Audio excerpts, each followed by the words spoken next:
kailangan ninyo umatay nyo ng boses ko. Tubig. Alam niyo na sa Pilipinas ngayon?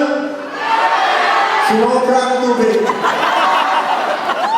Sumobra ang tubig sa Pilipinas, mga kaibigan.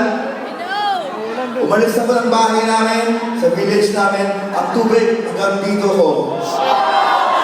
Pumunta ako sa Ninoy Aquino International Airport, nakashort sa basang-basa ko, may luggage, walang ano, nagkikwento naman ako,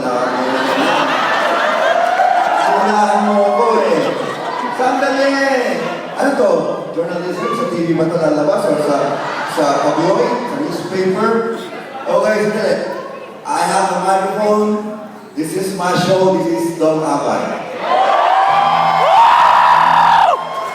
I don't need you to ask me questions. I will answer. Because this is my voice. Okay, you listen to me. I show you what I do in life. I am a songwriter. Please give it a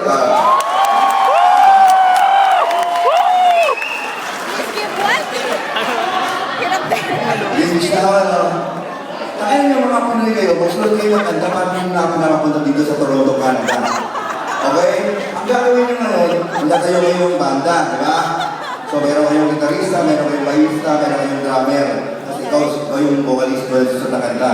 So gawa kayo ng kanta, i-demo nyo, tapos i-release nyo dito sa Toronto. Pwede ba yung makaasa ako sa ganon? Mayroon ba ng mga isa na rin sa Toronto? Ng Filipino music? Are you a believer? Are you a believer of Filipino music? You believe in Filipino music? Okay, I don't.